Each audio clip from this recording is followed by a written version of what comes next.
I said, I've been doing it since about 2013, and that's always a question, is like, how can you score writing objectively, right? Like, how is that actually scored? Because there's so much weight on the score that, this is their diploma in many cases. And for an SL student, it could be the difference between a 5 and a 6 that could potentially, depend on where they go to college, get them college credit. So when you become an examiner, you do get training papers to study, and the training papers are to that exam. So they change each year. So after an examination happens, there is a collection of teachers in Geneva or Cardiff that kind of make these standardization papers that then we study and practice marking with the actual rubric. All the marking happens online now. It's all digital. When I first started examining, I would get 200 essays from all over the world in my mailbox, right? And then I'd have to ship them out. Like, it was crazy. But now it's all digital. And so you pull papers from like the cloud. There's an examination system. And about every 10 papers, there is a seed paper in which it's a pre-scored paper that the examination team has scored, the principal examiners, and you're tested on your scoring. You don't know where the seed is when it actually comes up, right? You just think it's an actual paper. And then you submit it, and then it comes back. You were either within tolerance or you were out of tolerance as an examiner. So that's 3 points. You have 3 points of wiggle room to be in tolerance. Let me tell you, for a perfectionist like myself, this is high stress, okay? My husband knows when it's scoring time, because every paper I'm like, this is a seed. I know it is, right? Because if you score out of tolerance, you get 1 out of tolerance, right? And then if you score out of tolerance again, it goes to your team leader and you get turned off. And the team leader says, okay, let's look at what you're doing. They give you some feedback. I'm going to turn you back on. And then if you get out of tolerance again, you can be turned off for the session, right? It goes to Geneva or Cardiff or, somewhere, right, in the assessment world. And they decide whether or not they want you to continue based on your range of scoring differences. Like if you were way off, right, they may turn you off, right? That's high stress, right? Like nobody wants to get fired, right? Now, it doesn't mean you can't score again the next session. You get this very curt email that says, thank you, but we no longer need you. So I've gotten that email my first year, and you would have thought the world ended. Just personally, that's just me, right? Now, I will say my scoring is much better now, because if you guys think about it, it's been a really long time since literature has had a reboot, right?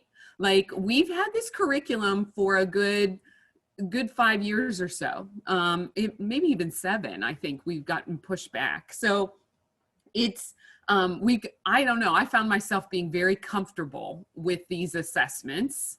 And then when the new rollout happened last year, it was like, oh, okay, this is really quite different.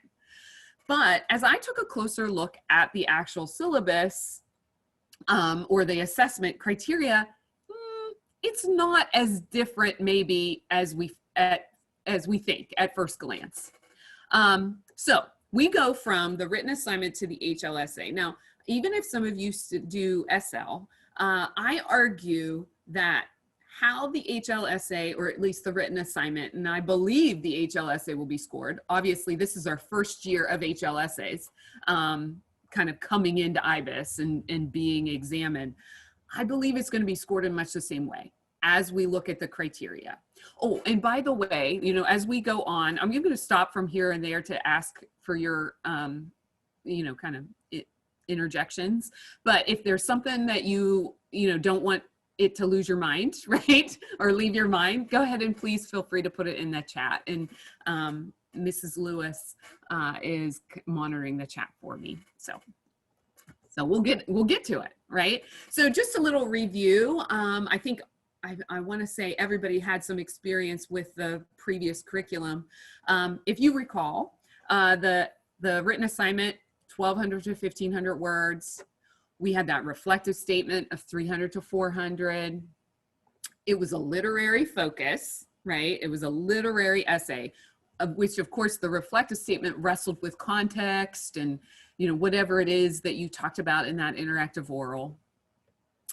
And if you remember, it was the result of the supervised writing. The idea was that the kiddo would take the supervised writing, which were literary prompts that you crafted, right? And they would brainstorm in front of you in class. And then when it was time to write this thing, they would look at that supervised writing, no matter how long ago it was written, and from it get the nugget of the essay, right? Like they would get like, oh yes, I'm going to take this point, I'm going to develop it more in an essay of my design, right? Of the individual student's design.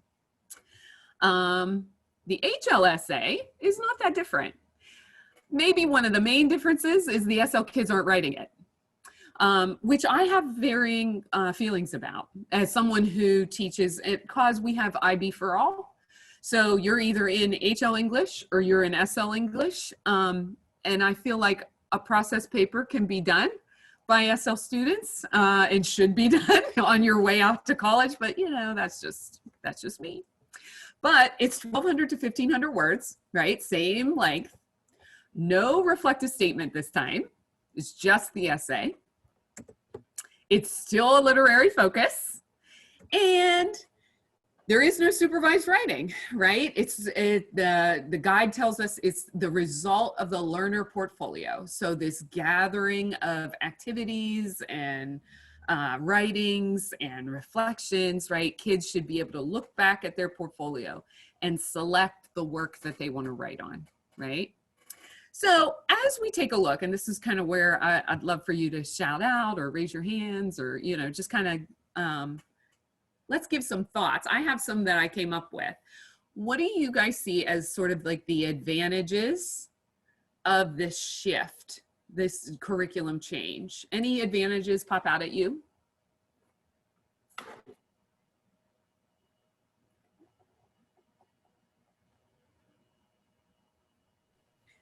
Well, one of the advantages that I see is it's not a moment in time, which is sometimes what I thought the reflective statement was one moment in time with one question. It's a gathering of their experiences as based on the learner portfolio, which I think gives them a broader view, which could also be a disadvantage in a way. Mm-hmm. Interesting. Any other thoughts?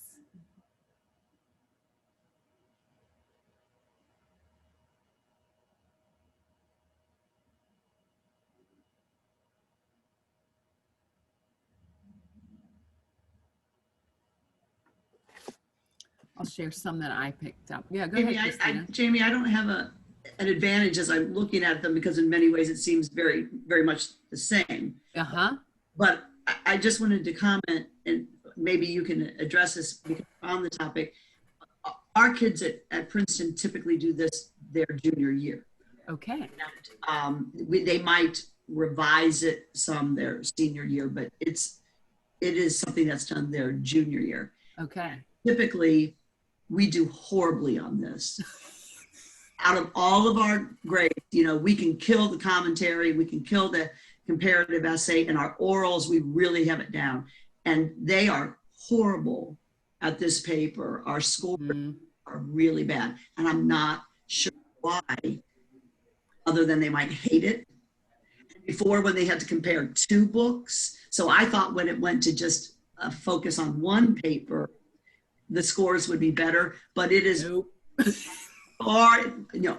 we do not do well on this. Why do they do great on commentaries and comparison papers, but we hate this. Yeah. Christina, did you have something to add?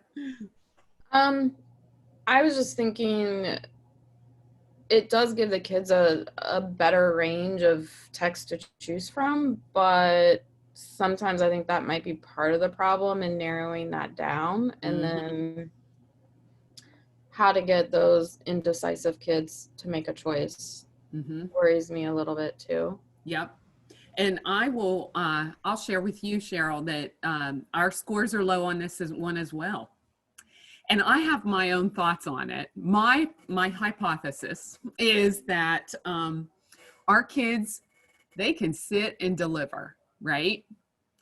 And but when it comes to planning, process, taking the time, and not waiting to the last minute to do something, that's when it all falls away, right? Yeah, I think you're right. I think they're great at pressure situations. Yes. You have 2 hours to do this. Go. But when I say, you know, are you working on your written assignment?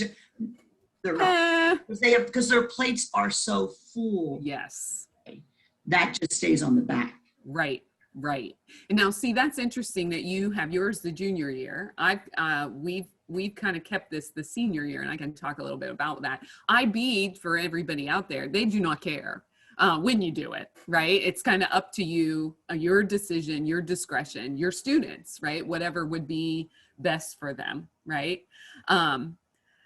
Best laid plans, what we had planned for junior year didn't happen last year. So now it's all happening senior year, right? But okay. So as an examiner, one of the advantages that I see of this is no reflective statement. I will tell you that while the reflective statement was only worth 3 points, it was so poorly scored. I thought this last year as I'm examining this for the last time, I thought maybe the kids will finally get it. That it's not an introduction to the paper, that it's just like totally separate. Nope. And I don't know if it's like the teachers worldwide had a hard time sort of wrapping their mind around this writing. Some kids did well, but if you're going to get a 0 on any of these criteria, it is that reflective statement that's going to do it for you, you know? So I thought, well, that's an advantage because that's done. And I don't know about you guys, those interactive orals, it was hard. That was like a hard thing to like create in the classroom, that, you know, like the context, which context is important, of course, but requiring so many, because our classes are quite large at cause, like requiring so many so that kids each could monitor one, or, you know, like as a little group, lead them. It was challenging, right? So I think that could be an advantage for us. I also think, just as an examiner, this lack of a supervised writing. What we found is, you know, typically teachers would give students 5 prompts to choose from. Guarantee the kids, there would be one prompt that the kids would be drawn to. So then you have all of these written assignments that are wrestling with the sun in The Stranger, right? The use of heat as a motif in The Stranger by Camus. So as an examiner, I found myself, and it didn't detract from their scores. In fact, IBO told us, you know, you are going to have similar papers because of the supervised writing beginning. But I think it'll allow students a range of topics, right? That they'll have more freedom and won't seem so tied to. And I know some kiddos just totally typed that supervised writing and submitted that as their written assignment, right? Without fine-tuning structure, or, you know, like they just said, oh, I've waited to the last minute and I have this writing, so I'm just gonna, you know, there, 1,200 words, right? So I'm hopeful the lack of that beginning will actually help. Another advantage is it's not limited to a translated work, right? We have more freedom as far as what works we're choosing from, or choosing to write on. So that could be an advantage, right? Again, it's sort of more on the student, right? You decide. Disadvantages, or challenges. I said challenges because I thought disadvantages was a little bad. So not limited to a translated work. Like someone said at the beginning, this could be an advantage and a disadvantage, right? Like Ms. Harris was saying, I feel like limiting the kids to a translated work actually helped them, right? Because in the HL, they're reading 13 works. That's a lot, right? Right now in our building, my junior teacher or junior partner is reading 7 works the junior year, and then we're doing 6 the senior year. SL, there's 9 works. That's a lot of works to choose from. Well, for the HL, even if you do it at the end of the junior year, you're looking at a lot of works to pick from. So how do we help students make that decision, right? And make the right decision, right? Like for them. A challenge could be, depending on the kiddo, no supervised writing. Like there's nowhere to start. Now, at the same time, I know we are all going to have these kids writing on these works as we go, right? Like that's probably one of the main culminating activities that literature teachers have done forever, right? We're going to write a theme, right? An essay, or, you know, whatever. So at least they'll have those timed writings or analytical writings to pick from. But then we've got to be careful that we don't have this like, I'm just going to pick that. I'm just going to use that timed writing. All right. You know, like it's got to be a revised work from the student, right? And this can be a challenging too.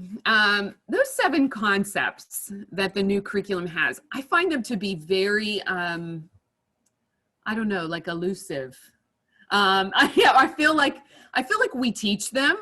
I feel like I've been teaching those 7 concepts forever, every time I teach a work of literature, but I feel that they're very different, right? That's a very different abstract idea that is part of this new syllabus that hasn't been before, right? So I thought that could be a challenge for us, is like, okay, if a kid comes to us and says, all right, I don't know who to write, what to write on, or what to write about, you know, and then how do we guide them? This is from the guide. They advise, use the 7 concepts, you know, so it's like, how do you guide them from those very abstract ideas? Sometimes our kids are pretty concrete, right? They need the hand a little bit more thoroughly. Anything else? Any other advantages or challenges that popped into your head as I was talking?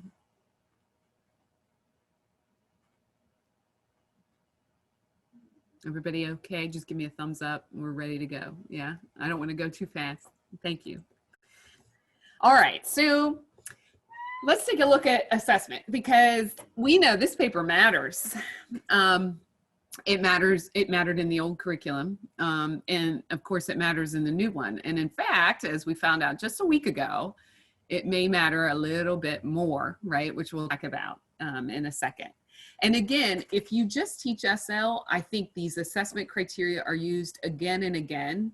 And so as we walk through these assessments, I wanted to kind of give my examiner eyes to you, like kind of what the look fors, right? Like how do examiners, how are we trained to sort of mark that specific criterion? Okay, so just a review, right? The written assignment, it was SL and HL, right? And 25% worth of the score, right? Which is a little bit, if you think about it. We had 5 criteria. I'm not gonna review those criteria yet, but they varied in value, which is interesting, right? The reflective statement, thankfully, was only 3 points, right? And then we had B and C worth the 6, and then D and E worth 5.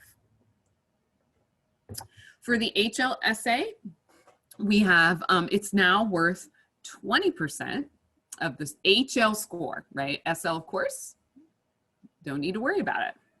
We still have 4 criteria, and the value is standardized this time, right? It is out of 5 points. Each criteria is worth the same amount. Now, as we look at the 2 tasks and how they are assessed, you know, it's like, are they going to be assessed that differently, right? They're very similar tasks. And so I put side by side here the sort of labels that are used, right, for each of the criteria on the old syllabus and on the new. So as you kind of look at this, you can see, right, well, that reflective statement, that's gone, right? We don't have to worry about that. So as we look at criteria B with the written assignment, and the HLSA criteria A, they kind of match, don't they? Right? Knowledge and understanding. And then we have this new knowledge, understanding, and interpretation, right? And then let's jump down to D. D, pretty much the same, right? Organize and development, organization. And then this one's focus, organization and development. So it's almost like they're taking the criteria from the previous syllabus and they're just kind of sort of defining it a little bit more, right? What obviously was implied with organization and development, like you need focus. And when you write an essay, it says it, right? And well, language is just language, isn't it?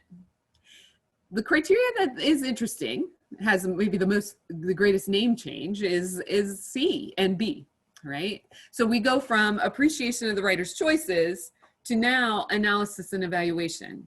So this is the one that is like, what are they doing here, right? Like that's the one we probably should look a little bit more closely. Is it that different? Is what they're asking in criteria C in the written assignment that different from the criteria B in the HLSA?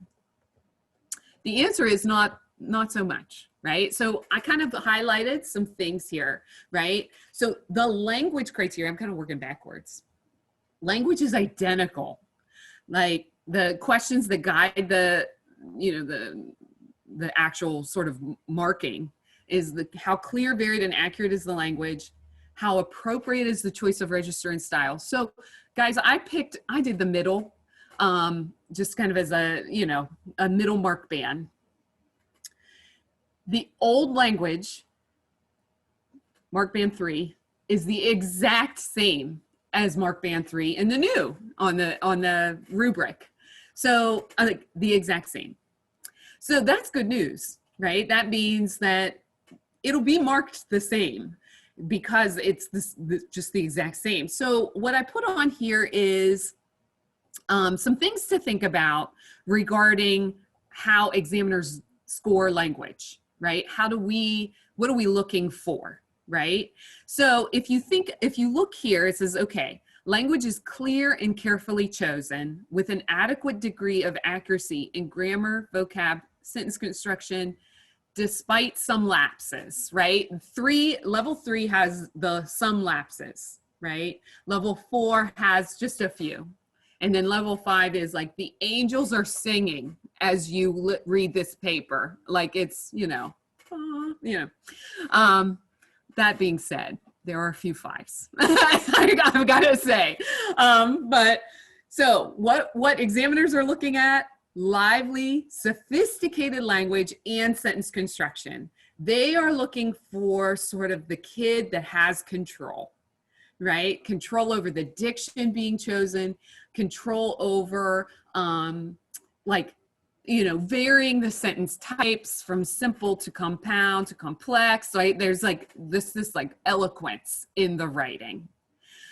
That being said, sometimes when we say like diction is important, sophisticated diction, I don't know about you, but I know I have kiddos who open that thesaurus and they go to town, right? And then you're reading it and you're like, I don't even know what you're talking about, right? Like your words are multisyllabic, yes, but they're not clear. So clarity is really important, right? So, that's the challenge with any writer is how do you up that vocabulary, but still keep their voice, right? Like how do you kind of craft kids to do that? Sometimes what happens is that odd phrasing, right? So when they're misusing terminology, or they're, the words are like, that's odd. You don't construct it that way, right? That's what's going to get you scored a 3 in language is like, okay, you're giving it a try, you're giving it a go, but you got some oddness here. Common register, like common meaning sort of practical, with no, like you're not trying to elevate your diction, right? Like that's going to get you a 3, right? Grammar, spelling, punctuation errors. Obviously, this is where this is, right? That's what matters. I always tell my students to get a 2. Oh my, this means, or a 1. A 1, this language is inexplicable, right? A 2, it is rife with errors, right? 3, you have grammar errors, but I can tell you're like working at it. You know, you're trying here. 4, the errors are few and far between, but they're there, right? And then 5, of course, is the errors are really quite minimal, right? So those are sort of what we look for when we're like scoring language, right? Any questions on language before we go on? Any thoughts? Okay. All right. Let's look at organization, right? How the paper is constructed. Organization is sort of just like a bit better defined, right? These are our questions that guide our new syllabus. I didn't put the old questions, but they're very similar, okay?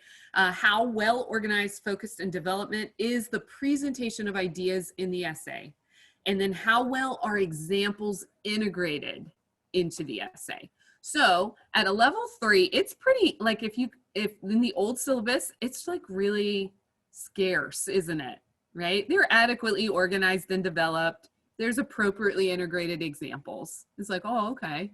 Right? In our new syllabus, it's a little bit more explicit, right?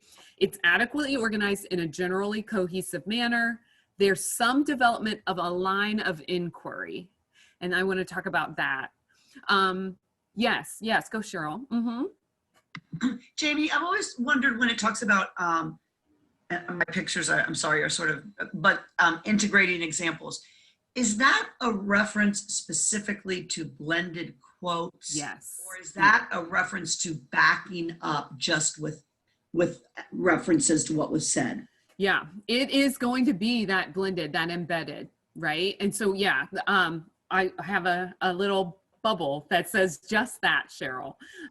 Supporting examples are sometimes integrated, right? They're sometimes integrated into the structure of the sentences, right? It's super explicit this time, which is lovely for us and for the kiddos, right? Like they can see exactly what's being expected.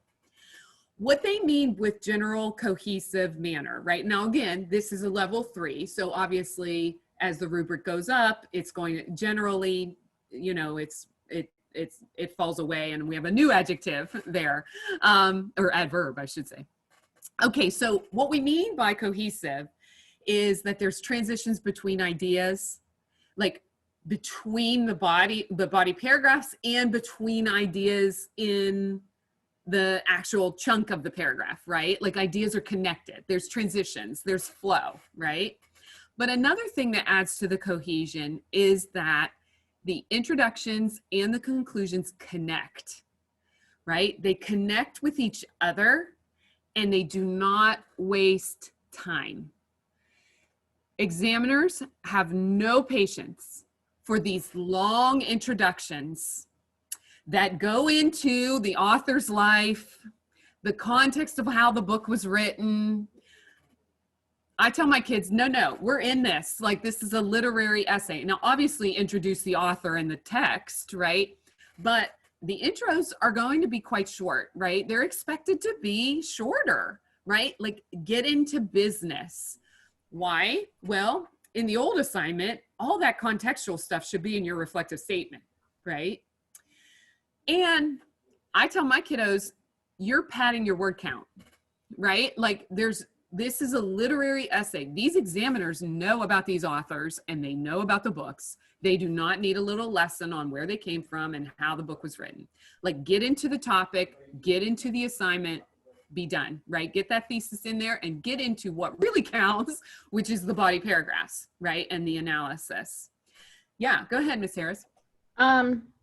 So when you say really short, I'm thinking about the trickling down effect with the 10th grade. You know, a lot of them waste time on this intro, and it's like, well, let's have them stop that madness now. Yes. So how short are we talking? Just approximately, do you think? You can begin, like the traditional essay structure. Everybody, I don't know. I still teach my ninth graders that little funnel paragraph, right? Start broad and narrow into that thesis, right? For that analysis. Maybe that funnel's just a little bit more closed, right? That rather than talking about what is a motif, right? What is a symbol? We're getting into the text, like the title, the essay, right? Or I'm sorry, the title, the author, and like right into like, this work uses motifs throughout it, right? And then just roll into that thesis. I have seen some papers, guys, like practice papers, papers for me to practice scoring. That intro's 3 sentences. And that's okay. Like, I'm like, do what you need to do because the business is really in the body, right? And the same goes with the conclusion. What wastes time with the conclusion is rehashing your body paragraph points. I found that's another thing examiners have no time for, right? Like, we just read the paper. We do not need you to rehash, right? So again, conclusions can be quite short, right? You're kind of reclaiming this point, right? And just kind of like ending the essay. It's okay to have a short conclusion. We don't need the rehash of the body. Well, first I talked, well, you probably wouldn't use I, right? But, the first point of the body and the second, get rid of it. Another thing is the line of inquiry. And this is a challenge for kiddos. I don't know if this is because it comes from the supervised writing. I don't know. Let's see how these papers look this year. But they are looking, the IB is looking for papers that build an argument. So like your thesis, like your body paragraphs are intentionally placed. And so then that last body paragraph is like this really great, like the most important point that builds to proving your thesis claim, right? So I know, well, back to my point about the stranger and the sun, right? The use of heat as a symbol in the stranger, right? What would be better is how the heat progresses in the text and builds to this ultimate conclusion, right? But what often happens is, well, we got the one body paragraph, it's like symbols in the stranger. One body paragraph's about the sun, second body paragraph's about, I don't even know, smoking. Third body paragraph's about the beach, right? And so it's like these separate little islands unto themselves, and they're not building the thesis, right? So what often happens is kiddos start with this giant topic, and then they stay in that giant topic, right? With a narrower topic, that'll help.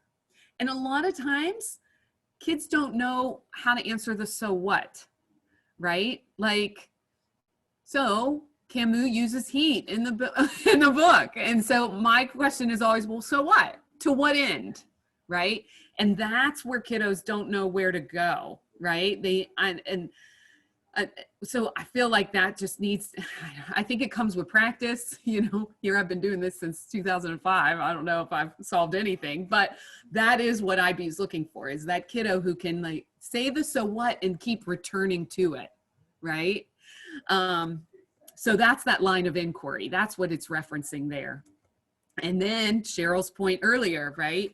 Integrated into the structure of sentences, right? These are embedded quotations that advance the argument. So they want short snippets.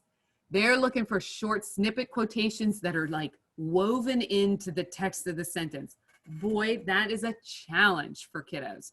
So you speaking about Honors English 9, right? This is something to start that conversation with early, so that by the time the kids are juniors and seniors, it's like, oh yeah, I can do this. But it's a sophisticated skill, isn't it? Not only just picking the quote, right? Like what quote's going to best serve you, but then how am I going to finagle my writing to weave that quotation in fluidly into my own text, right? That's a challenge. Large chunk quotations, those long block quotations, really you need to recommend that your students don't use those, right? Yes, they're the author's words, and you can't say it more beautifully than that. But it's showing a lack of control, right? And it kind of looks like they're padding the word count, right? So it's like, no, you just pick what you need to pick, right? Like just snippet that out and weave it in, use those ellipses, you know, like that kind of thing. That's what they're looking for. I tell my kids to give it a go, right? Try the embedding. If they've had no experience with it, or they really have been challenged by embedding, even if they try a little bit, they're going to at least score a 3 here. The more fluidly they embed, that's when you're going to get that 4 and 5 for organization, right? Any other thoughts on organization before we move on to knowledge? Yeah, go for it, Charles. Chuck, sorry. It's just tricky, because it's interesting that a lot of what we would teach kids the first 2 years of high school in terms of putting together an out-of-class literary analysis, how to do an intro, we have to unteach them. And I think a lot of kids, they stick to what they've been taught, and they're confused. You know, you have to really be clear. Like the idea, we spend so much time teaching them how to choose block quotes well, you know, and then now to tell them, well, but don't use them in this paper. That's right. It gets tricky, and I think for the kids, it must be a real challenge. That's it. You know? Yeah, and yeah, go ahead, Jennifer. Mm-hmm. I was just going to say, in my high school and my experience, part of the problem with 9th and 10th grade is that if you leave them to their own devices, they write very little. So you almost have to teach them to overwrite, which means that when they get to their junior and senior years, then the job is to, okay, now it's clarity. And it just seems so counterintuitive to us as adults. But for them, if I don't push them to express with as many words as possible, then they don't realize how to condense. Yeah, they need the practice, right? And so it's like, okay, I'm going to teach you these baby steps, and now it's time to play, right? Yeah, Cheryl. That's what I always tell my kids. I said, I know when you're younger, they're teaching you how to do paragraphs. And so it's always say what you're going to say it, and then say what you said. That's exactly what they're still doing their senior year. And I always tell them, I use the word road signing. I don't need you to hold my hand, and I don't need you to tell me what's going to be in your paper, because I'm going to read it. And in your conclusion, I don't need you to tell me what you just told me, because I just read it. Right. But right. All of them do it. So it's clearly, I just have to explain to them, that was teaching you how to organize, but now you're better than that. Yes, I agree. We teach, we've debated in our English and Humanities department back and forth about the 3-pronged thesis, right? And we teach it to the 9th grade. And I tell them every year, I'm like, listen, I'm doing this so you know how to structure this. You will not be using a 3-pronged thesis even into 10th grade, right? They start to tear away that Band-Aid, right? But it's like you have to teach them some sort of control, right?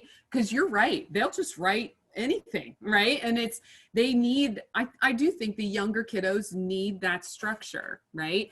So I even, we don't do block quotes with the 9th grade, but they do use the full sentence, right? They're going to use a full sentence.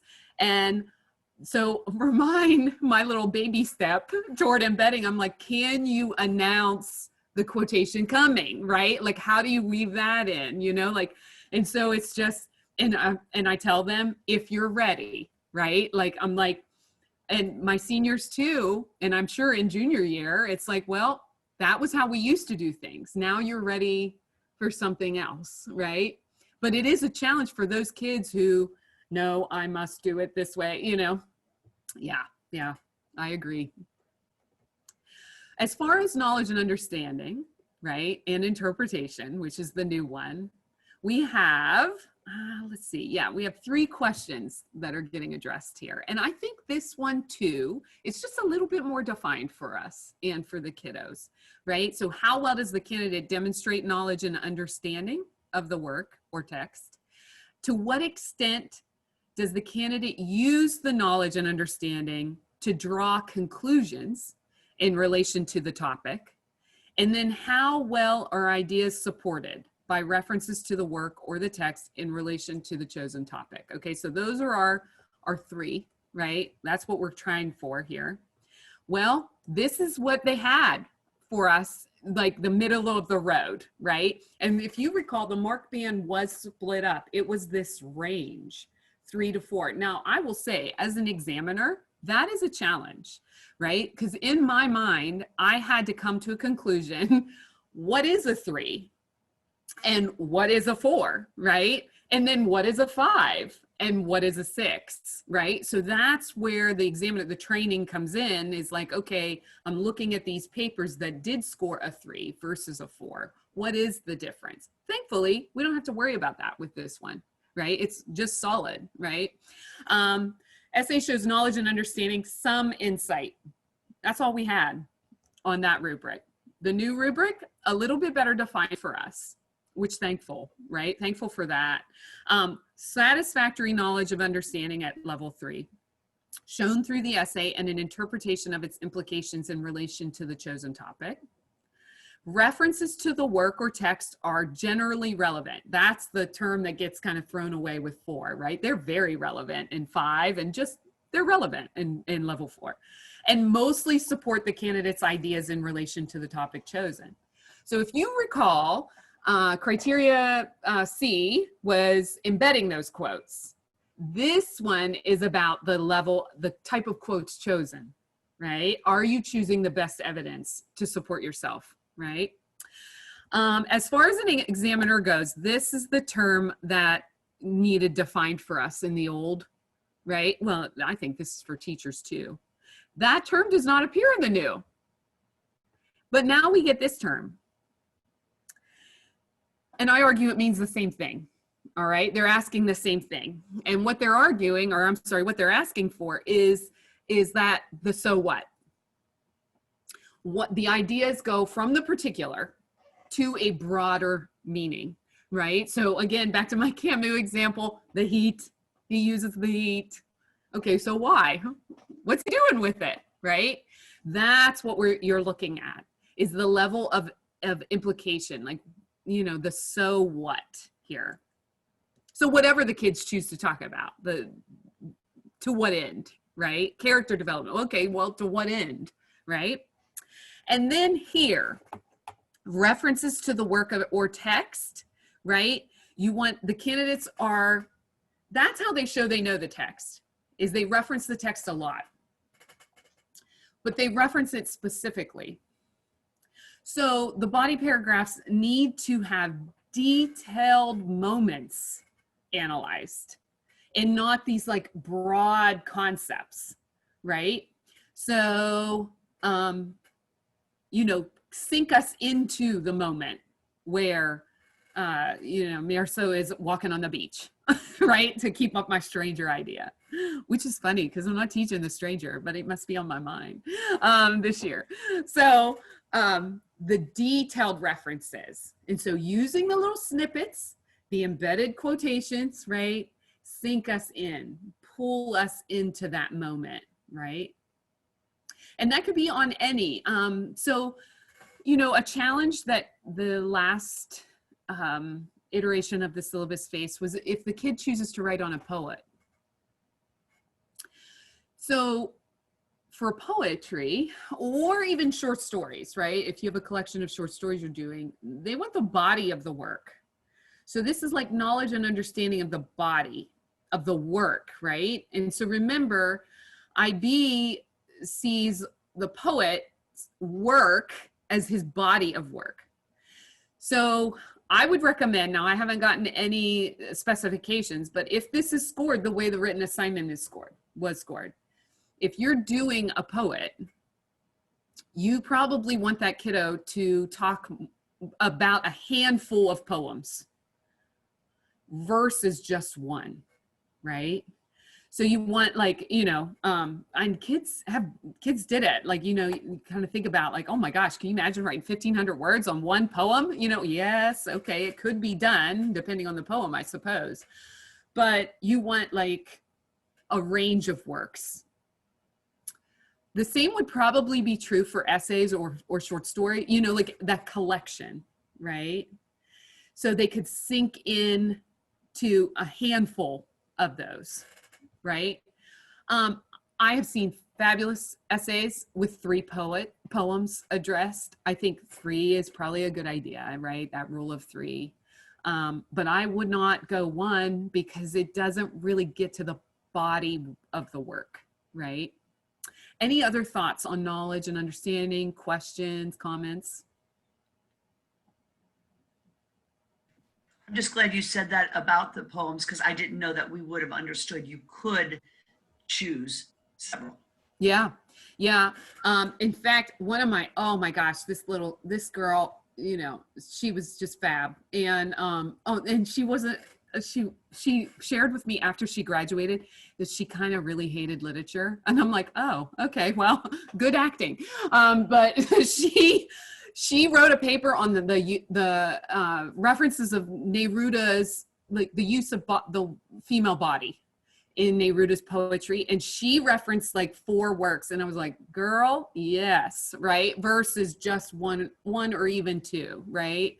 That was of course years ago, but I'm assuming they want the same, you know, if that kiddo's going to do a poet. Yeah.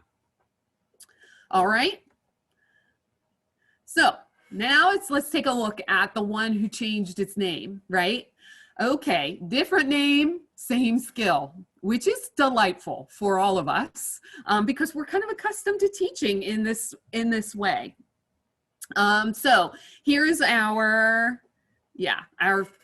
just one question with the rubric, right? To what extent does the candidate analyze and evaluate how the choices of language, technique, and style, and broader authorial choice shape meaning in relation to your topic? Okay, so if you recall, the old rubric was appreciation of the writer's choices, right? Like they have to acknowledge that the writer is at work, right? So here is the old rubric, again, middle of the road mark band. You just need to appreciate it, right? Well, what does that mean, right? In the new, it's a little bit more defined for us. It's appropriate analysis, right? So obviously pulling it out, evaluation of textual features, that the author's broader choices in relation to the chosen topic, right? So evaluation, that's what you need to think about, right? So this is the key. Appreciation of the writer's choices. They will reward you for real engagement with the features rather than just identification, right? So the idea, they want to see that kids understand that a choice of symbol may connect to character, or it may influence theme, you know, like that the devices impact the features, and that the author is in control here, right? That the author is an artist. I have read many, many papers, like this criteria, it was C in the old syllabus, right? And now it's B. This would be what kids would score a 1 on. And why would they get a 1? Well, they mentioned the author in the introduction. There you go. You know, gold star for you, right? And then they never mentioned the author again, right? And they talked about these characters like they were real people, you know, like the characters did the action and the characters made the choice, and they never in their analysis acknowledged that, well, really it's the author that's doing this. So really to score even minimally on this, right, mid-range, they kind of need to just change how they're talking a little bit, right? And reference that author. Yeah, Cheryl. Jamie, isn't that the whole actual point of all of IB? And I mean, it's such a point that's so important. It is all about analyzing the author's style. And wouldn't that be true with the commentaries? Wouldn't that be true with the comparative paper? Yep. Yeah. Mm-hmm. Chuck. But of course, we do a lot of work with the kids with poetry. One of the first things we teach them is, you know, obviously distinguish between author and speaker.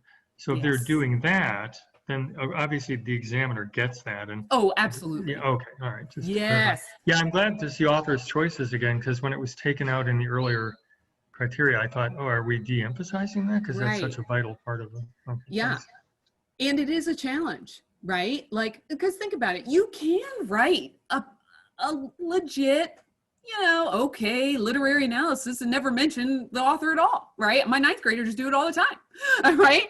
But this is like, again, more sophisticated literary analysis. This is what's required. Now, that's something to think about as we sort of guide students to choosing topics, right? Now, of course, we can't choose the topics for them, right? But, we can kind of like make recommendations. If they have to talk about devices and features, right? Is a thematic paper the way to go? Probably not, right? Like, oh my goodness, machismo in Chronicle of a Death Foretold, right? That's a theme, right? It's like, yes, it is, right? It's right. But if that's all you're going to write about, then it's so big, it's so broad, right? Instead, okay, that's a place to start. Now let's talk about depiction of male characters, right? And the emphasis on the description of them maybe, or, like whatever, right? And so that's that narrowing of the topic. I think kids stall out with the big idea. Yes, I'm just going to talk about this. It's like, well, if they never narrow, then they never get to the so what. So then you see this like domino, don't you? Right? If they never get to the so what, are they really showing understanding? Are they really showing authorial choice? Is their organization really thorough? Right? It's like, and so then pretty soon we're looking at a score that's a 7 out of a 30 or whatever, Now I will say that IB instructs us to not double jeopardize the students. All right. So they really make us work to define, okay, what is it we're looking for in A, right? If I'm looking for content of the quotations in A, then I am just looking for embedding in C, right? Like they said, don't, you can't, put the student in double jeopardy, right? Like, oh, it's all trash, no, really distinguish what you're looking for, A, B, and C, and D. Yeah. Anything else regarding this one? So I had some, we did not have the kiddos do this last year, right? We decided in ours that we would do it senior year. So they had a little bit more works under their belt. And our plan was have the orals done junior year. That didn't happen.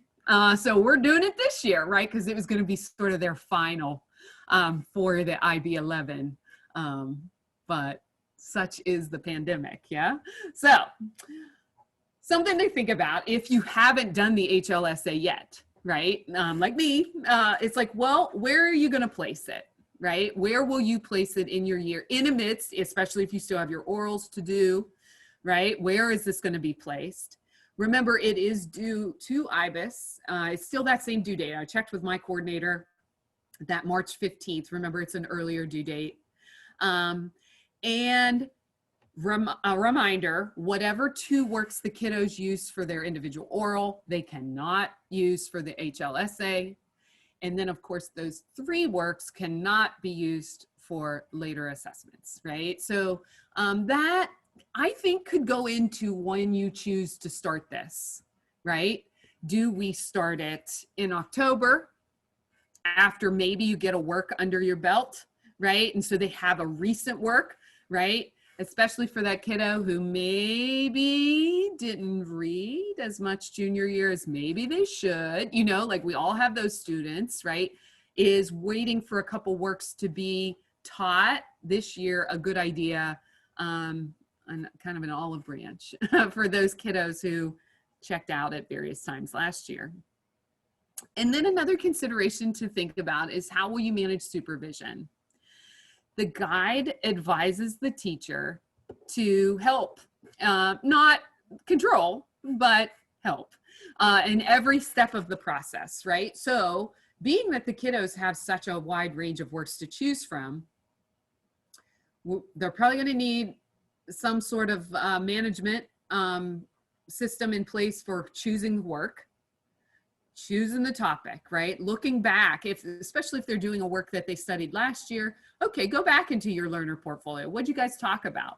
Flip through the work. What's annotated? What's interesting to you? Why are you choosing this one, right? So broad topic choice. And then the guide recommends that we facilitate the mining of evidence, right? Okay, you want to look at machismo? All right, get some evidence. Find me the evidence, right? And then how does that then translate into a thesis and an outline? And then that first draft. And just like with the last curriculum, we can comment on just one single first draft. And the guide recommends, again, those cursory comments, right? Like, look at your spelling, and not, I'm going to circle every misspelling on the paper, right? Which is really hard for me personally not to do, right? Something to think about is, how do we manage this in a virtual world? That's something I'm worried about, I'm wrestling with. Yeah, so I don't have an answer. Ask me next year, I'll be a genius when it comes to virtual. But know that whereas the supervised writing helped confirm academic honesty, right? The IB is saying, okay, if we have our hands in all these steps, right, we're going to confirm academic honesty for our kiddos, so that when we sign off on that in March, when we submit it to IBIS, it'll be for real, right? I know we use Turnitin in our building. I know a lot of people use different, sort of softwares to make sure that, oh yes, it is yours, isn't it? Right? So we're going to continue to do that this year. Oh, and then comment on the first draft. Any thoughts that you guys are thinking about for the year? That kind of thing.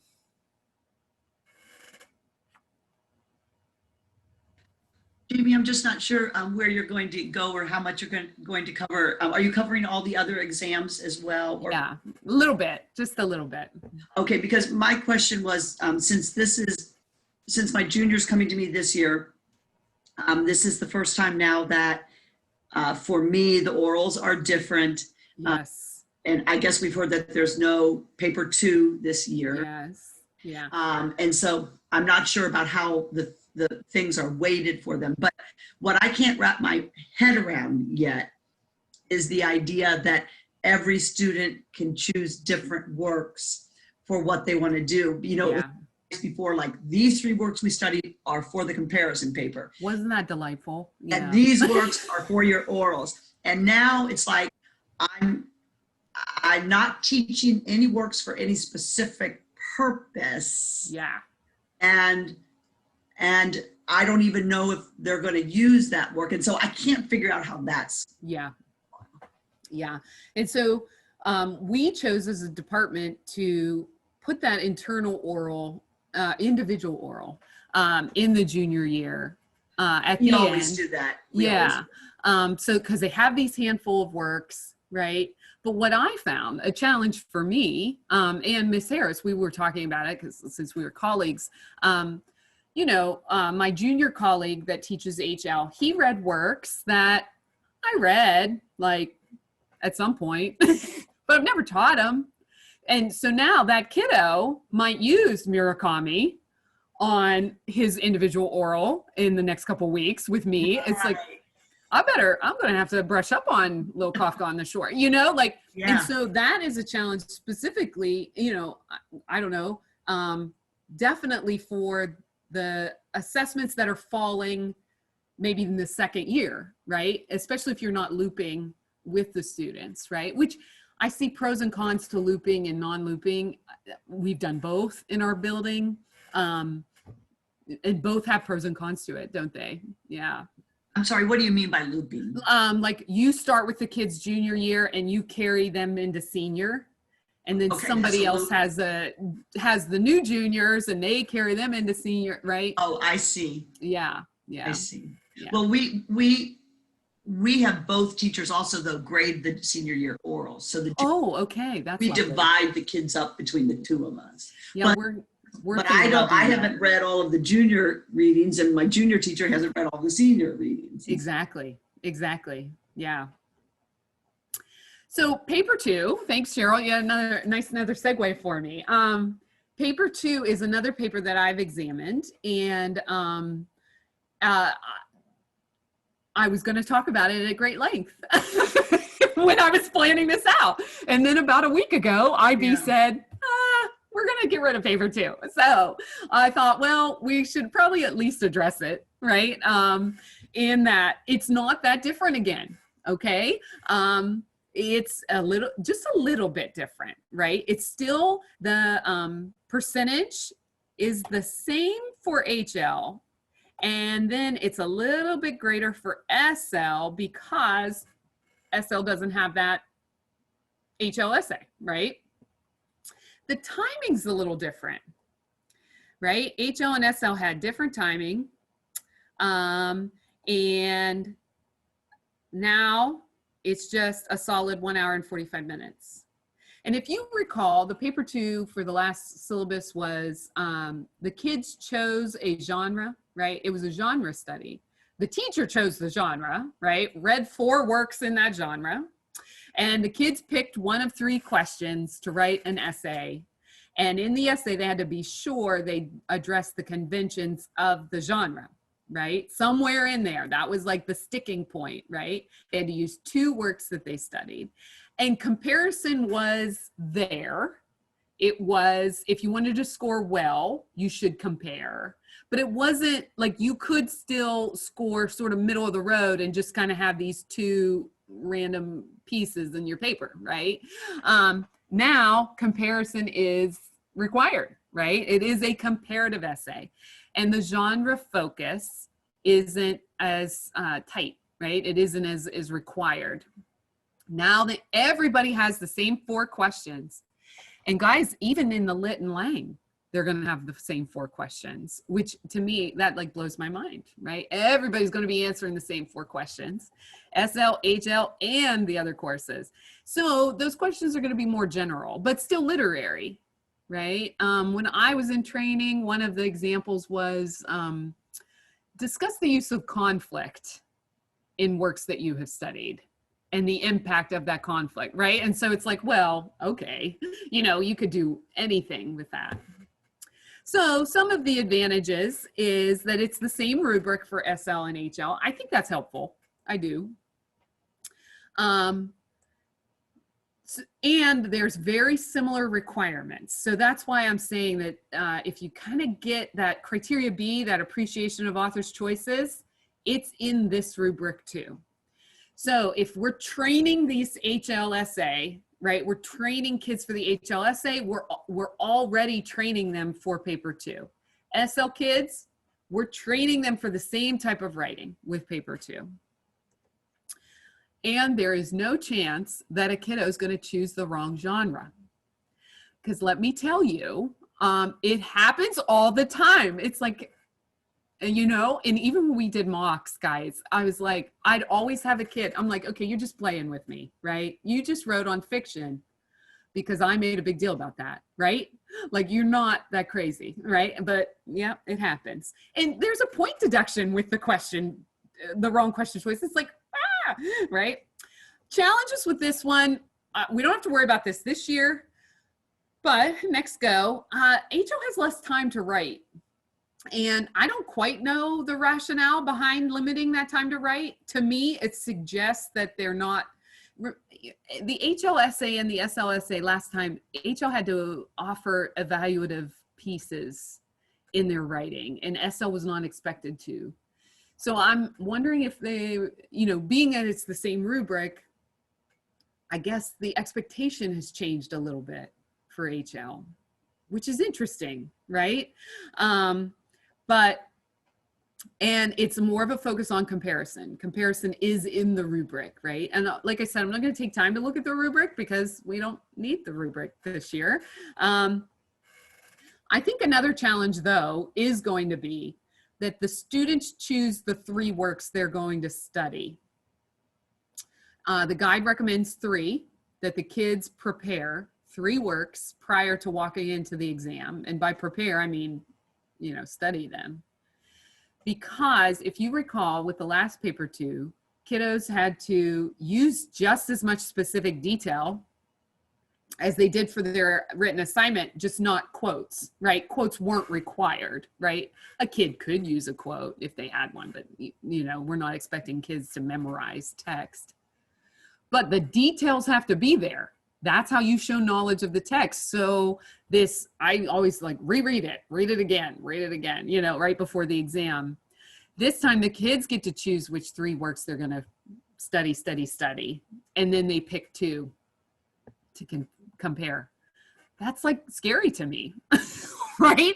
Like, what if the kids pick these 3 works that's, you know, I don't know, they can't use? I don't know. I have Amy, faith. I'm confused what you're saying, that they choose the 3 works. They can use any works from the 2 years Right. they have studied. So let's say they want to choose the first work they read junior year. Right. They'll have that ready to go in their back pocket, and like 2 works from senior year, right? They're going to have these. But we're dictating what they study. So Well, or I'm teaching Scarlet Letter and Hamlet, and right. that's I their mean, choices. We're dictating 13 works, right? But of the 13 works, they can pick any 3 Yes. to be ready to write on. Mm-hmm. Yes, but they have to go. I mean, like if we're in class studying Scarlet Letter, they're on Scarlet Letter. Oh, sure, absolutely. That or not. Yeah. Right. This is when I say study, I mean like preparing for the exam, right? So Okay. Jamie, your thought is that just before the exam starts, they have 3 that they know they're going to have prepped for the exam. Exactly. They've chosen themselves. That's just Exactly. a more of a, I'm getting these 3 ready for the test. That's Right. So Right. maybe we should give some time in our curriculum Yeah. right before the orals to Yeah. let them go back Well, and read. Yeah, right before paper 2. Uh-huh. Yes. Mm-hmm. So Well, wouldn't that be okay? We're talking about paper 2, but it would be yeah. orals too, right? Well, sure. I mean, yeah. The I mean, choices are I there. think any review time could be good, right? No, I'm sorry. I just meant in the orals. Now they also get to choose what Yes. Mm-hmm. they. Okay. And there is a form that I haven't seen yet, but I know when I was trained last fall with the new course that IB has some sort of form for each kid to fill out where they have noted, okay, these are my 2 oral works. This is the work I did for HLSL or HLSA. And then obviously at the end of the course, they'll fill in the 3 so that you can confirm, yes, that kid is not writing on the same work that they wrote on before. Yeah. Yeah. So paper 2 doesn't exist anymore this year. So that's something interesting to think about is as we head into the second year, I am personally wrestling with where to place that HLSA now, right? Because now I can put that HLSA a little bit later. Because now those works we read at the end of senior year aren't necessarily getting used for anything, right? The teaching of it is teaching them skills that'll help on the paper 1. But, you know, whereas before there was this emergent feeling, right? Like, okay, we are reading these plays for this paper 2 essay and you better, you know, like this year it's going to be different for us in that regard. So that's something to kind of think about. Yeah. Paper 1 is not that different, but it is probably the most different between the writings, right? Cheryl, I agree. I think the oral component is the most different this year. And because I don't examine that, I didn't focus on that, but we can talk about the oral at the end. And any tips anybody has, as Ms. Harris and I are about to do these, I welcome them. I need that terribly. Yeah. Okay, so let's kind of leave time for that, for us to kind of talk about that. As I said, I don't examine paper 1, but if we look at the criteria, if we look at the rubric, I think having the knowledge from the HLSA and the paper 2 rubric, it helps in the paper 1. So what surprises me personally is there is more weight on this paper 1 than ever before. Look at that. Even the SL has 35% of your score is coming from a writing on something you've never seen before. Mind-blowing, right? And we have a little bit of time difference, right? If you recall, in the original, HL received a poem and a piece of prose with no guiding questions. SL received a poem and a piece of prose with 2 guiding questions. So that's why they had a little bit less time than HL, right? This time, they have less time than HL again because the task is quite great. HL had, well, all kids are going to get 2 passages, not necessarily a poem and a piece of prose. IB has said it will be 2 passages from the 4 genres, right? So it's going to be, so poem, drama, fiction, and then prose other than fiction, so nonfiction, right? So they're going to get 2 passages from those 4 pieces, and each passage is going to be include a question that is going to sort of help focus the reading of the passage, right? HL must write on both, and SL is only going to choose one. SL gets a choice. HL does not. You have to write on both of these. This is interesting, right? This will be the exam, the only exam our kiddos are going to take this year. And so my argument is, heck, who knows? It might end up being worth more with the retraction of paper 2, right? So my argument is our weight has got to be on maybe utilizing the paper 2 works, right? What we were kind of using the senior year, those works that maybe we were getting ready for the paper 2. We've got to use those works to get them ready for paper 1. And our focus has got to be how the different genres work, right? Because they need to talk about, like, they need to acknowledge if they're writing on a piece of nonfiction, right? Which I'm presuming they'll tell the kids, right? That they need to talk about how that works as a piece of nonfiction, I think, right? So maybe that's how we kind of construct our guidance this year.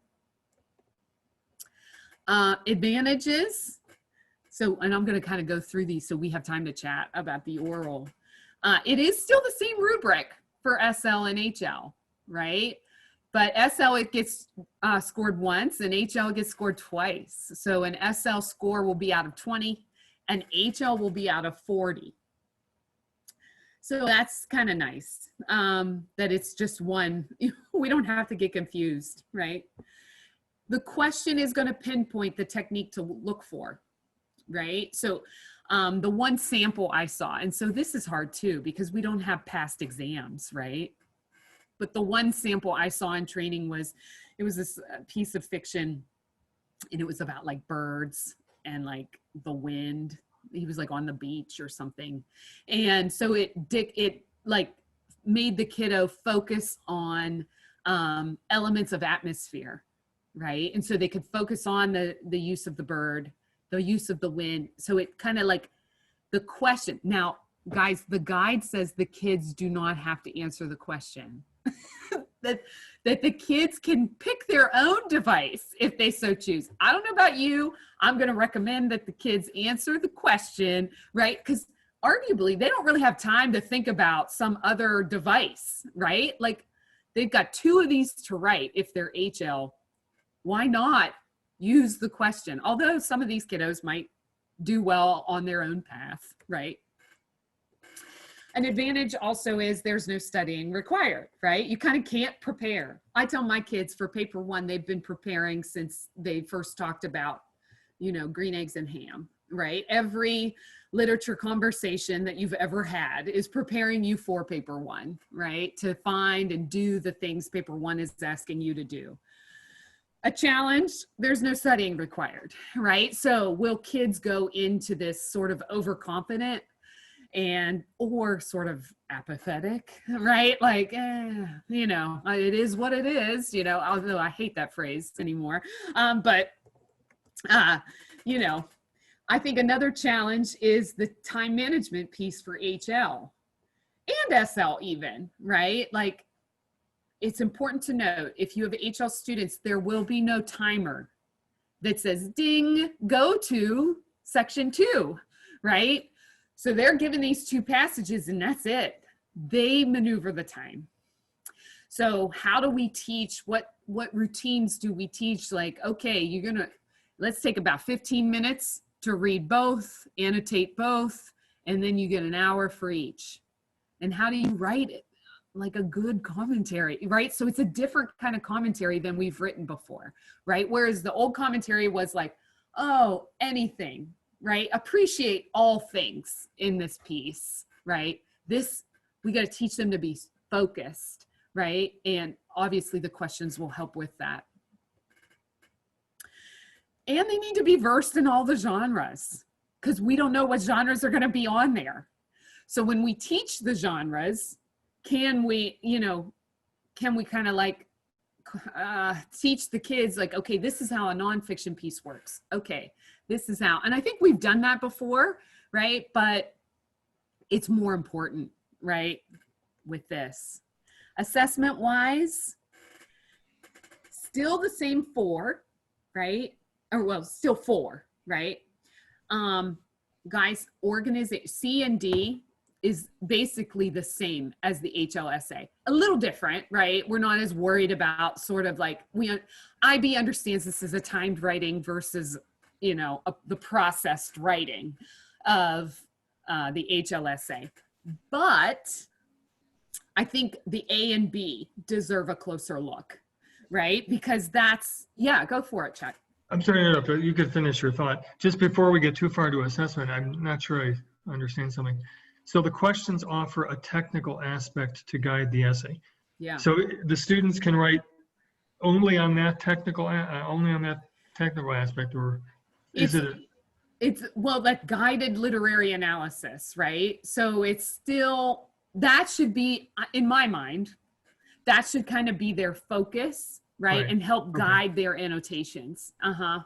Yeah. Do you have an example of, off the top of your head? You know what? I have from my training in, where'd I go? I went to LA, right? I'll shoot it out in an email. Yeah, I'm just wondering, like, what do they mean by technical aspect? What are the kids going to be actually pivoting It'll be, from? like I said, the one I saw was focused on that specific passage. Like it stemmed from the passage. It wasn't like a general one, like, look at motifs. It was like, look at the motif of X. Okay. How is it at work in the passage, right? A little bit more focused and guided. Mm-hmm. So each passage would have its own question. Okay. So Jamie, if they've cut from 2 hours to 1, if it's really the same paper, it's still a commentary, and now they said you ought to be able to write it in half of the time that you've always been able to write it, which I wonder why they did it. Yeah. Can't answer. But what I now would throw out to everybody here is, so what do we change what do we tell them to cut out? Is it just that by going with that guided question? I think like on the AP exam, they only get 45 minutes for it. Right? So it's kind of like now you're doing an AP essay. Yeah. Mm-hmm. Okay. I think it's way more guided. I've been teaching AP English for the last 15 years. And so I see paper 1 more in alignment with what that AP exam was. And honestly, I know they'll have a technical issue, but when my kids are writing for the AP exam, I advise them, if you don't understand what this technique is that they're asking you about, then you need to find something that you do have confidence in that you can write about. Okay, well then maybe that's what they're getting to when they say the kid can write on something else. Right. Yeah. So if they don't see, so if your passage, the birds and the atmosphere wasn't clear to them, but they so got a tone from how those ideas were presented, then they read about tone as opposed to atmosphere. Jennifer, I didn't know that on AP they were allowed to do that. I thought that would have dinged them if they didn't answer the question. Does it ding them, but it's just better than nothing? it absolutely dings them, but it's better than, you know, if they're asked about how apostrophe addresses the character in the poem, and the kid never got what apostrophe was and they struggled Right. with it, then they needed to develop the idea of the character in the poem and fudge their way to apostrophe, but that was better than doing nothing. Yes. Okay. Good. Okay. So then that, thank you, Jennifer, because that kind of clarifies that point for me a little bit, you know, because as I was rereading the guide, I was like, well, why would we do why would a kid choose something differently? But that's a good point, right? If you're lost, maybe talk about character, you know, like if it's fiction and there's a good character development, you know? Yeah. Yeah. So what I did here is I put out, what are they thinking about for A? And then on the opposite side, what are they doing for B? So the questions that A is answering is a lot very similar to what A is answering in the other ones. How well does the candidate demonstrate an understanding of the text and draw reasoned conclusions from implications in it? How well are ideas supported by references to the text? Okay, so in the old commentary rubric, right, adequate understanding, you have an interpretation, appropriate references. But look at the new, it's a little bit more defined. The response demonstrates an understanding of the literal meaning of the text. That is a new addition, I think, which is good. Like they have to show, like, you know what's going on in here, right? That this guy's walking on a beach, you know, or whatever. There is satisfactory interpretation of some implications of the text. So there you go. That kind of gets to that, so what, right? Or to what end? And then references to the text are relevant and support the candidate's ideas, right? And this is that, you know, I always taught the kids, quote that passage like it's your best friend, right? And so that kind of gets to that too. For B, analysis and evaluation, to what extent does the candidate analyze? So it's more than just finding, right? That's something that my kids sometimes fall into with the commentaries, is like, well, here's alliteration and here's apostrophe and here's this. And it's like, well, thanks for that, right? So analyze and evaluate how textual features and or authorial choice shape the meaning, right? So that's kind of getting back to that commentary vibe, right? This is happening, here's why. Here's what I see, right?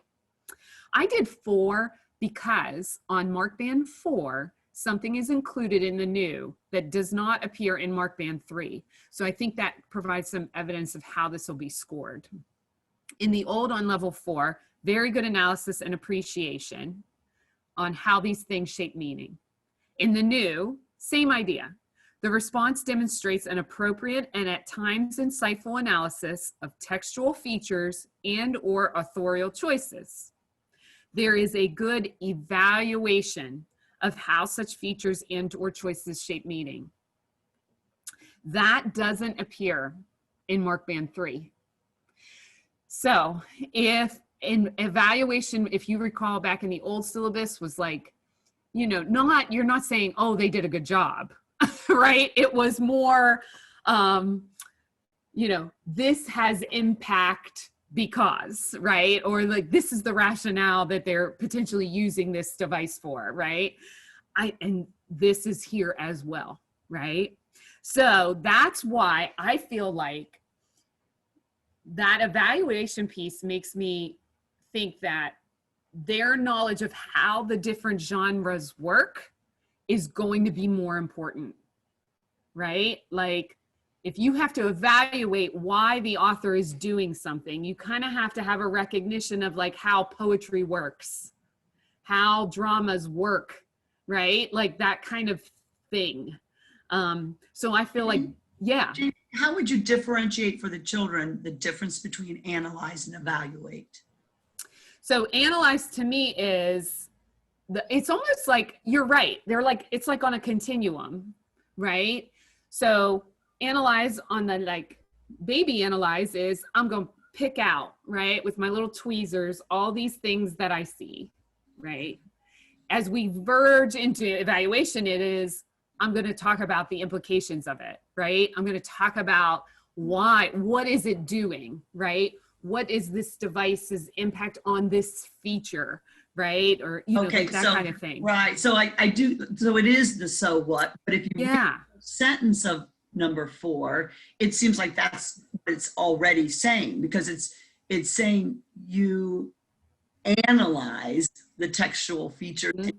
analyze the choices. That doesn't really mean pick out or recognize them. Yes. You evaluate them. So Right. it seems to me that it's a redundant. It is a little redundant. You're right. And so then because you're right, it's recognized in A and B. And so Yeah. this will be interesting how they guide examiners in that, you've got to decide what to examine for A and for B. And you can't double jeopardize a kid, right? Yeah. Yeah. Okay. Yeah. So that it's not that different, but it's not that different from the other assessments, right?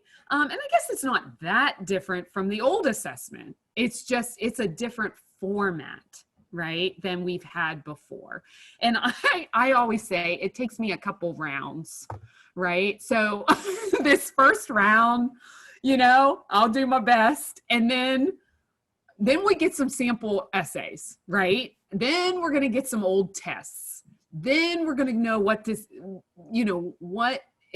like, what's the kind of vibe of evaluation here, right? So my poor little guinea pigs this year, but we got to do what we got to do.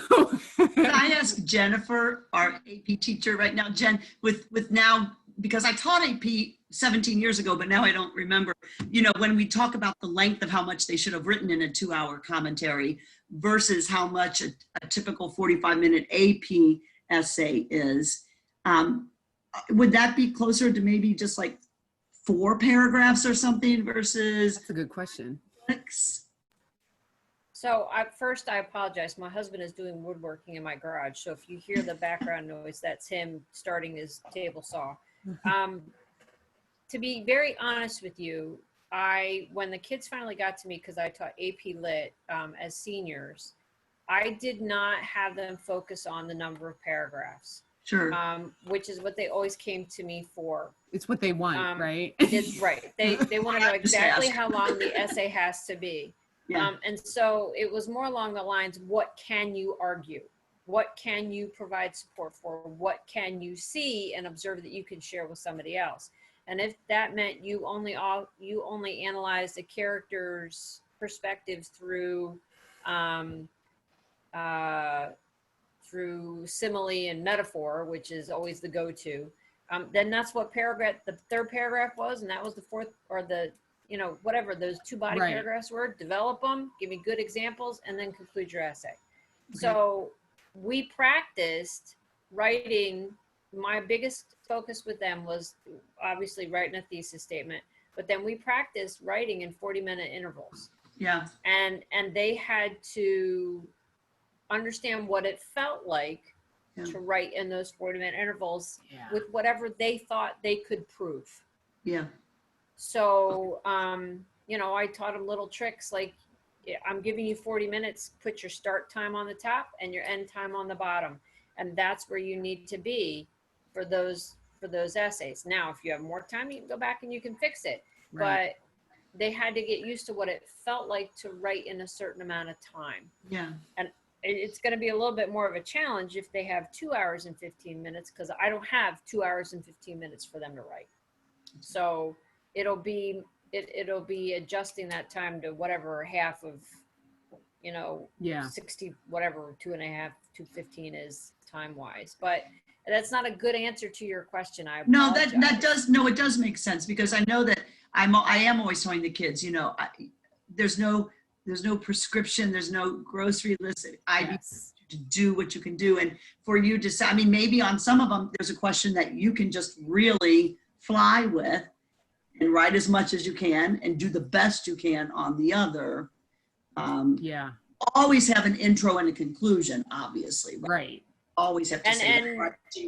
In AP training, they tell you the introduction is the most important paragraph, because that's the first paragraph the reader gets.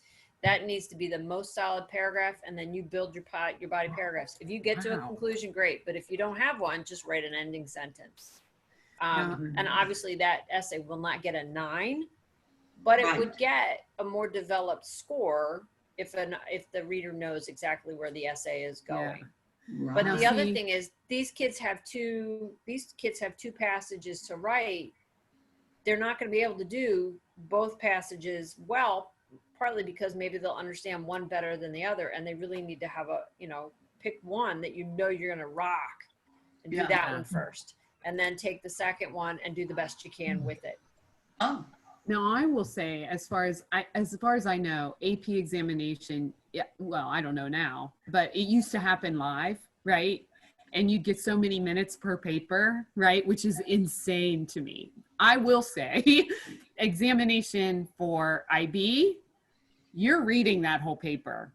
You are reading it, and you can take as much time as you want. I probably take way too much time, right? So there is now we do have time limits as far as like how many days we have. Typically you are assigned 200 essays in about a month, which is never enough time, I think.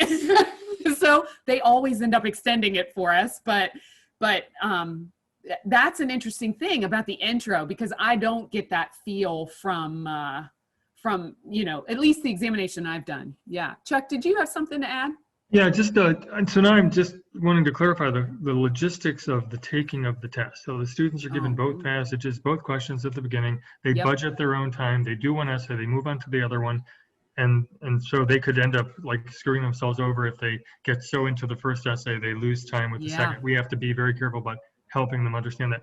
And nobody needs to hear me say this, but I've always appreciated IB for giving students more time. I'm disappointed they're doing this. Me I don't think too. anyone in their right mind should write an essay in 45 minutes. I've never liked AP for that reason, and I find this to be really disappointing. I see, even when Jennifer used the term tricks, I've always rebelled against having to teach a formula or tricks for speed. I know it has an advantage in college for timed tests, Sure. but I don't think it's a thoughtful way to approach an essay, and I think it's anyway. Nobody agree. nobody needed that. I completely agree with you. So then that makes me think those commentaries that they used to write, I think those are gone.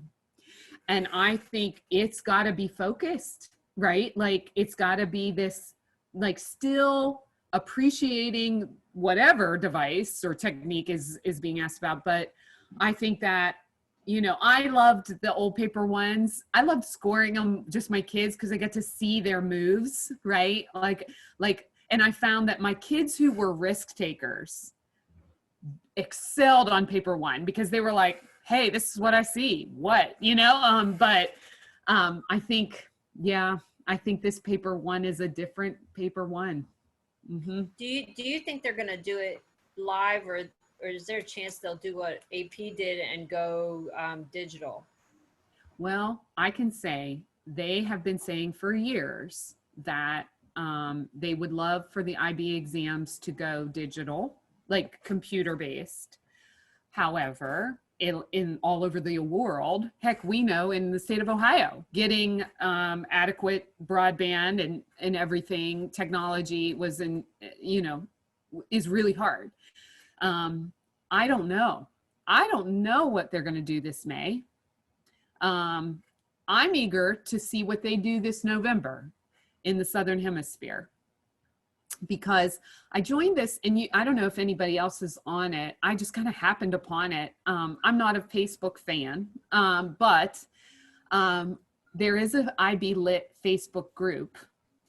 And so someone was like, cheering about paper 2 being eliminated. I'm a little sad about it, but whatever. And somebody in the comments had said, please IB, do something about November exams.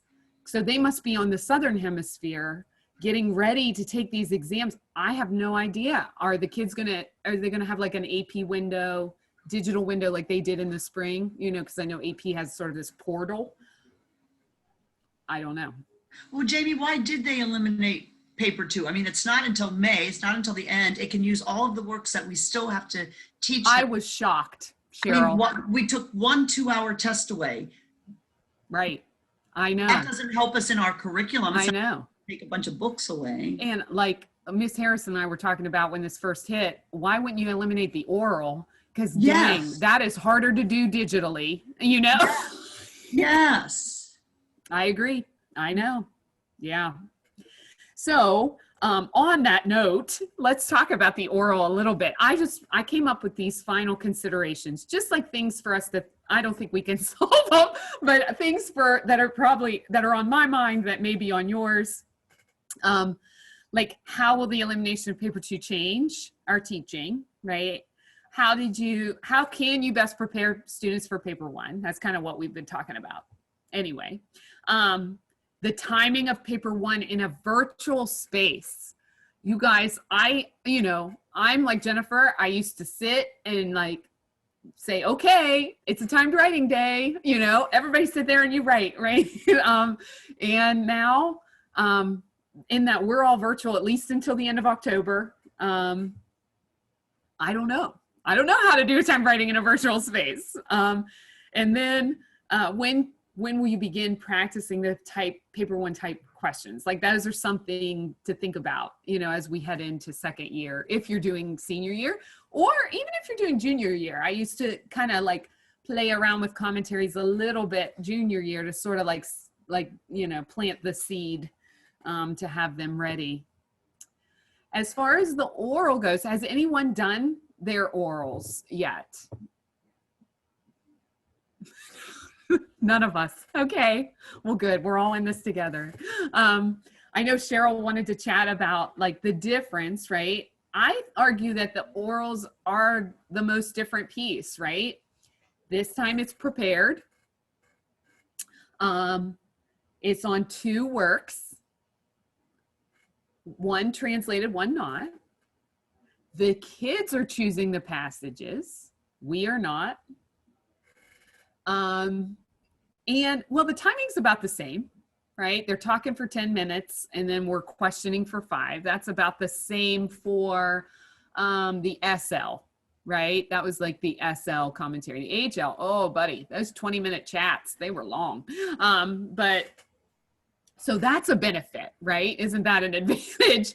I feel like maybe it's because of what we did, but for instance, this was the way ours was.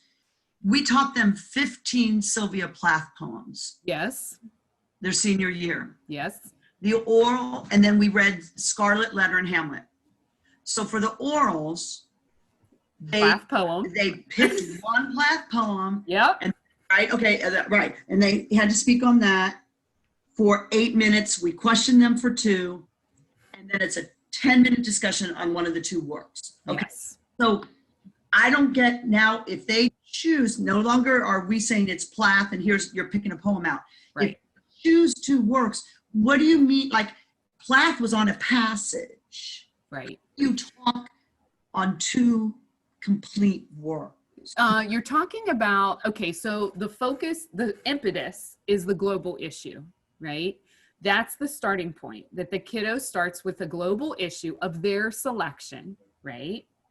And so that's totally new. That had nothing. That is totally new. That's right. Okay. And so, and I'll tell you what, these global issues can be just, anything can be a global issue, really. So it really kind of opens it up for the kid, right? But then once the kid chooses a global issue, they're going to choose 2 works, 1 translated and 1 non, and they're going to pull passages from that work of at most 40 lines. Mm-hmm. So the kids, they come up? Yes. They have to walk in with their own? Yes. Mm-hmm.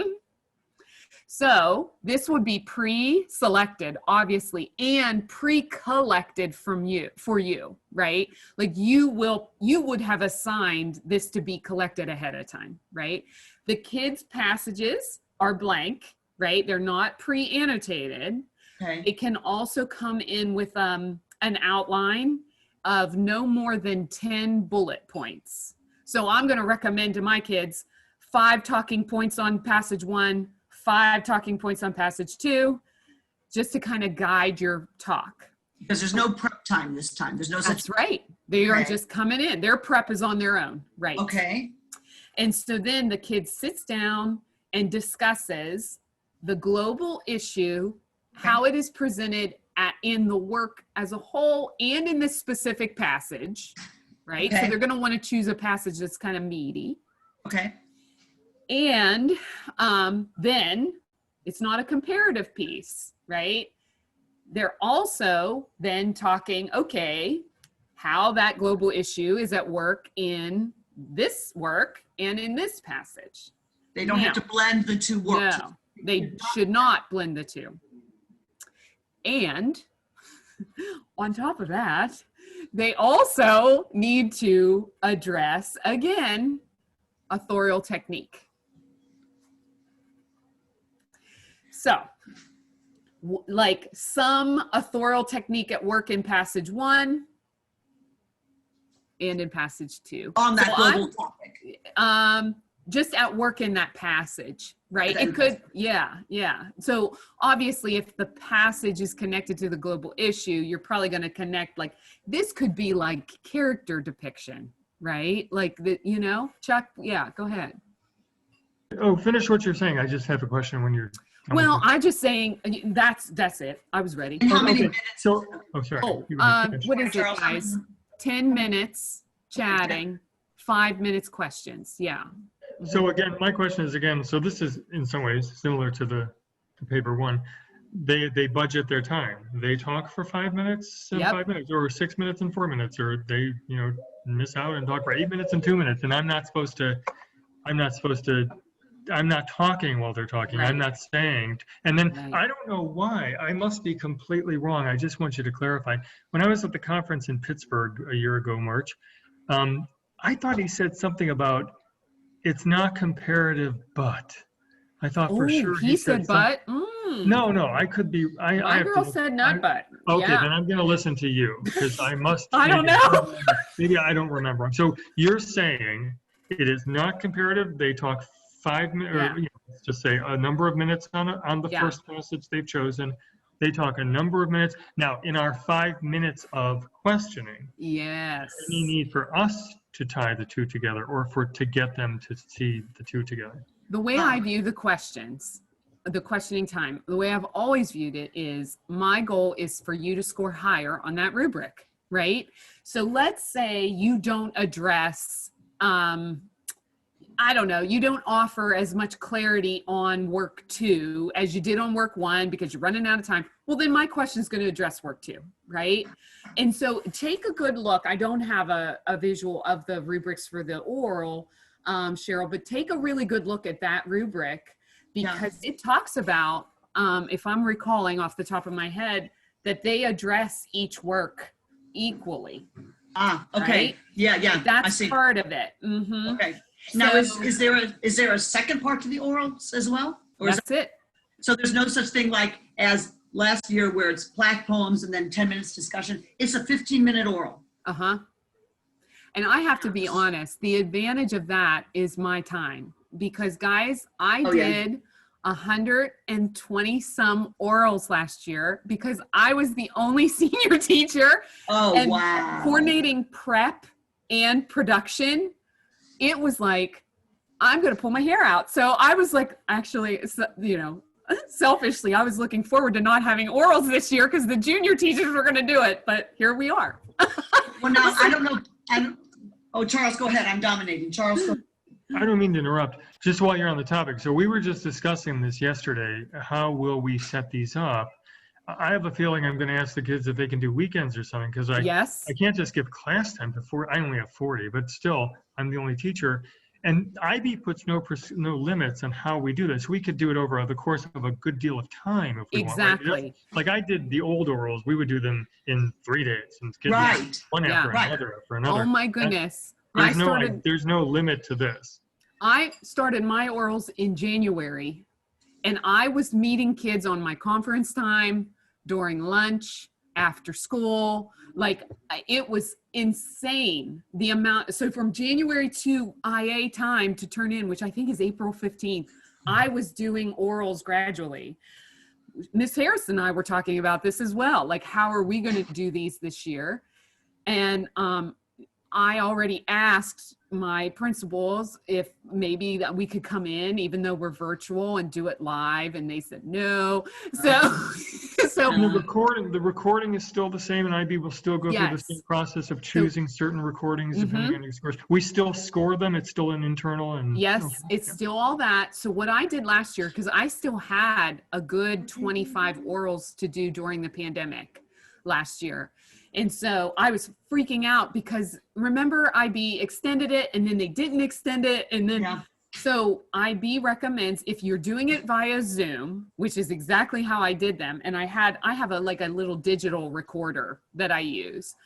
I hit record and I just said at the beginning, this is being virtually recorded so that if I lost internet or the kid lost internet, like during the thing, IB said you can pause it, turn it back on and say there was an interruption because of internet, and then they'd be okay. So I guess that's what we'll do this year too, is just score it. Yeah, I've never used class time, Chuck, to do orals. I've just done it on their own time.